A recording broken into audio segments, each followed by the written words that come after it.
Hai semua, selamat datang di channel Baca Saham. Pada video ini, kita akan membahas satu topik dengan judul 5 saham bagus untuk nabung saham tahun 2024. Dividen besar ditambah lagi sering bagi 2 kali dividen dalam 1 tahun. Tapi seperti biasa, semua pembahasan ini bukan rekomendasi dan hanya informasi. Ingat, kerugian kamu tanggung sendiri ya. Nah, berikut ini kriteria pemilihan sahamnya. Yang pertama, saham perusahaan besar yang produknya terkenal. Kedua, menghasilkan laba triliunan rupiah setahun. Yang ketiga, rutin membagi dividen. Keempat, punya nilai tambah dari berbagai aspek. Dan yang kelima, tidak mudah bangkrut karena termasuk perusahaan besar. Kita langsung masuk saja ke dalam nama sahamnya. Yang pertama, BNGA atau PT Bank CIMB Niaga. Kelebihan pertama, mayoritas saham dimiliki oleh pengendali dengan porsi sekitar 91%. Secara tidak langsung bisa diartikan bahwa pengendali perusahaan masih yakin dengan prospek ke depan. Kelebihan kedua, laba konsisten naik terus dalam beberapa tahun terakhir. Setidaknya untuk tahun 2020 hingga tahun 2023. Teman-teman bisa lihat pada tampilan berikut ini. Kelebihan ketiga, rutin bagi dividen setiap tahun dengan jumlah yang cenderung naik seiring dengan pertumbuhan laba. Bisa teman-teman lihat di sini, memang terjadi penurunan dividen per share di tahun 2021 karena di tahun 2020 mengalami fase krisis ekonomi. Tapi selain itu, teman-teman bisa lihat sendiri bahwa BNGA ini konsisten meningkatkan dividen per share-nya dari tahun ke tahun. Ditambah lagi, dividen yield BNGA jauh lebih tinggi dibandingkan BRI, Mandiri, BNI, dan BCA. Kelebihan keempat, dengan laba 4,9 triliun, PBV-nya masih 0,91 kali. Artinya saham ini masih dijual di bawah modal per lembar sahamnya. Modalnya 1.880, tapi harga sahamnya hanya 1.720. BNGA juga merupakan perusahaan swasta kedua terbesar di Indonesia setelah BBCA. Kelebihan kelima, rasio profitabilitasnya baik dengan NPM dan ROE di atas 10%. Artinya secara kinerja keuangan, perusahaan mampu menghasilkan laba dengan margin yang besar. Kelebihan keenam, harga sahamnya cenderung naik dari tahun ke tahun, khususnya dalam 3 tahun sudah naik 127%. Nah, berikut ini kelemahan dari saham BNGA. Yang pertama, merupakan bank asing sehingga potensi berkembang tentu tidak akan seluas bank nasional. Kedua, meski PBV di bawah 1 kali, harga sahamnya sudah naik signifikan dalam beberapa tahun terakhir. Yang ketiga, ada sentimen Lock Yang Hong sehingga menarik perhatian. Bagaimana jika LKH sudah tidak ada lagi di dalam BNGA? Yang keempat, secara brand image masih kalah dibanding 4 bank besar nasional lainnya seperti BRI, BCA, Mandiri, dan BNI. Saham kedua, BBRI atau PT Bank Rakyat Indonesia. Kelebihan pertama, top manajemen punya kepemilikan saham perusahaan dengan kepemilikan terbesar sekitar 3,5 juta lembar. Entah karena membeli sendiri atau karena bonus yang diberikan perusahaan, pada intinya top manajemen BBRI banyak yang memiliki saham perusahaan. Teman-teman bisa lihat pada tampilan berikut ini.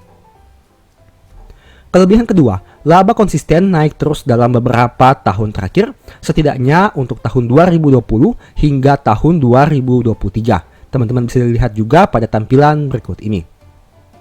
Kelebihan ketiga, salah satu saham yang paling konsisten membagi dividen. Sejak IPO, BBRI tidak pernah absen 1 kali pun membagi dividen. BRI juga mulai membagi dividen 2 kali dalam 1 tahun. Teman-teman bisa lihat pada tampilan berikut ini.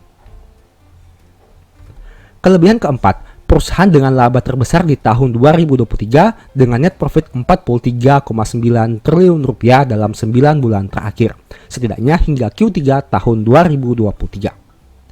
Kelebihan kelima, dengan laba yang lebih besar, PBV BBRI masih lebih rendah dibandingkan BBCA. PBV BRI ada 2,84 kali. Rasio profitabilitasnya juga sangat baik dengan angka NPM dan ROE di atas 19%. Artinya mereka mampu mencetak margin laba yang besar. Kelebihan keenam, harga saham konsisten naik dari tahun ke tahun. Dalam 5 tahun sudah naik 89%. Berikut ini beberapa kelemahan BBRI. Yang pertama, merupakan bank pemerintah sehingga isu politik cukup berpengaruh terhadap prospek ke depan. Yang kedua, growth laba di tahun 2023 lebih rendah dibanding growth laba BCA dan Mandiri jika dibandingkan dengan tahun 2022.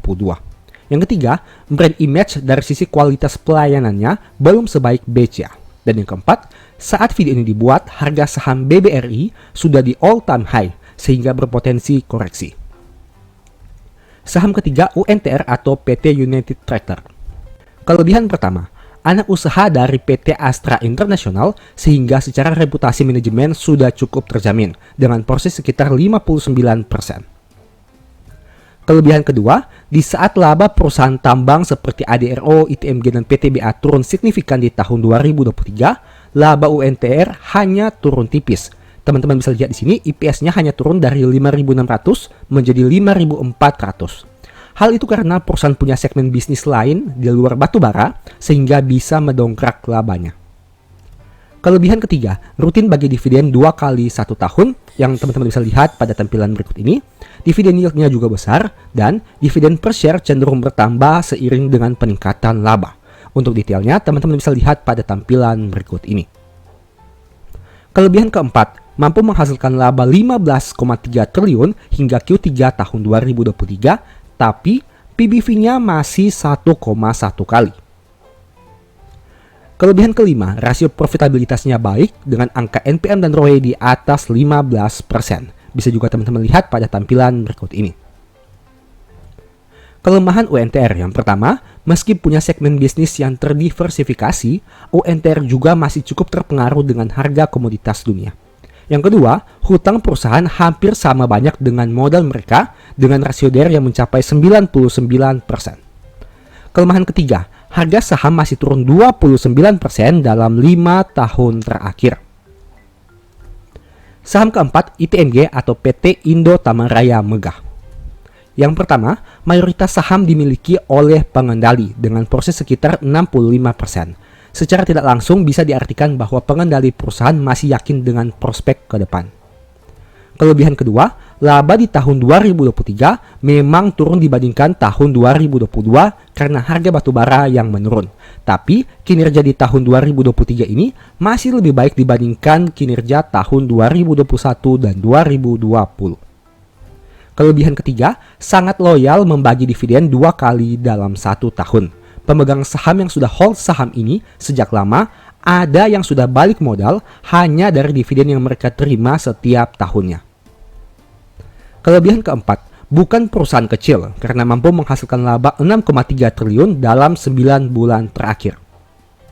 Kelebihan kelima, meski laba turun, rasio profitabilitasnya sangat baik dengan NPM dan ROE di atas 22%. Selain itu, rasio DER sangat rendah dengan angka 27% saja. Dan angka ini jauh lebih baik dibandingkan kompetitor di industri yang sama, contohnya seperti UNTR yang tadi kita bahas. Kelemahan ITMG yang pertama, kinerja sangat dipengaruhi harga komoditas. Yang kedua, dengan membagi dividen yang besar setiap tahun, berdampak kepada sulitnya ekuitas tumbuh dengan maksimal. Karena dividen yang besar tentu akan berpengaruh kepada saldo laba ditahan di komponen ekuitas. Dan yang ketiga, harga saham masih turun 35% selama 1 tahun terakhir. Dan saham terakhir, ASII atau PT Astra International. Kelebihan pertama, labanya konsisten tumbuh dalam 4 tahun sejak 2020 hingga 2023. Teman-teman bisa lihat pada tampilan berikut ini. Kelebihan kedua, rutin bagi dividen 2 kali 1 tahun dengan nominal yang cenderung bertambah. Teman-teman juga bisa lihat pada tampilan berikut ini. Kelebihan ketiga, mampu menghasilkan laba 25,6 triliun dalam 9 bulan terakhir di tahun 2023. Kelebihan keempat, PBV masih 1,1 kali, padahal mampu hasilkan laba yang sangat besar dengan ekuitas yang terus bertumbuh.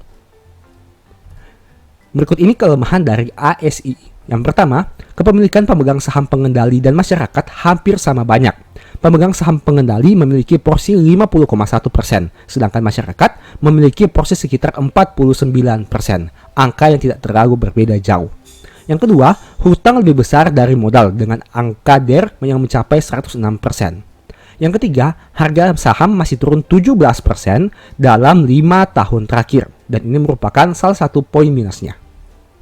Demikianlah pembahasan singkat pada video ini. Selalu ingat bahwa semua saham yang disebutkan bukan rekomendasi dan hanya edukasi. Segala resiko kerugian menjadi tanggung jawab kamu sendiri.